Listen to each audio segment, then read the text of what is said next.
മക്കളെ വെറുതെ ഇരിപ്പിക്കരുത്. മക്കളെ 4 മണി തൊട്ട് 6 മണി വരെ കളിക്കാൻ വിടണം. ഈറ്റളങ്ങൾ ദഫ് മുട്ടണം. മുട്ടി മുട്ടി ഈറ്റകൾ തളരണം. ഈറ്റകളെ കോൽക്കളി പഠിപ്പിക്കണം.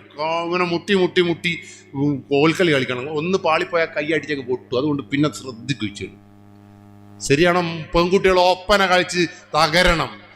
അങ്ങനെ ഒപ്പനയും ദഫ് മുട്ടും എല്ലാ മുട്ടും കളികളുമായിട്ട് മക്കൾ 4 മണി മുതൽ 6:30 മണി വരെ തകർത്താടട്ടെ.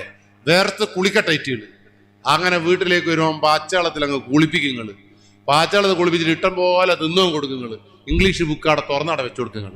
അങ്ങനെ ഉറങ്ങി ഒരു കുട്ടിയും കള്ളുകുടിയനായി മാറിയിട്ടില്ല. ഒരു കുട്ടിയും പെണ്ണിന്റെ പുറകെ ഹായും ഹോയും വിട്ട് നടന്നിട്ടില്ല. ശരിയാണോ? അതുകൊണ്ട് ഇന്ന് മുതൽ മക്കളെ വെറുതെ ഇരിപ്പിക്കരുത്. വീട്ടിൽ കൃഷി തുടങ്ങുങ്ങൾ. വീട്ടിൽ ഈറ്റക്ക് സൈക്കിൾ വാങ്ങിച്ചു കൊടുക്കും. സൈക്കിൾ ഓടിച്ച് മരിക്കട്ടെ. 3-4 ആളെല്ലാം എടുത്ത് ഓടിക്കുങ്ങൾ. ചവിട്ടിയും അങ്ങനെ 4-5 ആളെല്ലാം എടുക്കണേ ശക്തി വേണം. പെൺകുട്ടികൾ സ്കിപ്പ് കയറി തുള്ളു ദിവസവും. അങ്ങനെ ശരീരം നന്നാക്ക്. അങ്ങനെ തുള്ളിയിട്ടുള്ള നിങ്ങളിപ്പോ ഈ നാട്ടിൽ ഈ പെരുമാൾപുരത്ത് പാലാപ്പള്ളി തിരുപ്പള്ളി എന്നുള്ളൊരു പാട്ട് ഇവിടെ ഇട്ടോ. നിങ്ങളിപ്പോ ഉമ്മയും ഉപ്പയും ഉപ്പാപ്പ എല്ലാം തപ്പത്തോന്ന് പറഞ്ഞ് തുള്ളു. നിങ്ങൾ എന്താ തുള്ളുന്ന്? നിങ്ങളെ ശരീരത്തിൽ കൊഴുപ്പിങ്ങനെ അടിഞ്ഞു കൂടിയിട്ടുണ്ട്. അത് പുറത്തു പോയിട്ടില്ല.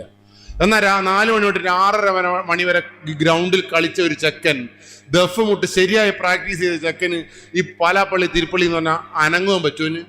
അവൻ താളന്നിങ്ങനെ പാലാപ്പള്ളി ഒന്നും ആണ്ട് കിടക്കണ്ട എടിയാന്ന് ആലോചിച്ച് നടക്കുക വെച്ചിട്ട്. അപ്പൊ നിങ്ങളും ഞാനും ഇതുവരെ ലഹരിക്ക് അടിമപ്പെടാതെ ഇവിടം വരെ എത്തിയിട്ടുണ്ട് എങ്കിൽ ആ ഗ്രൗണ്ടിന് കൊടുക്കണം മാർക്ക്.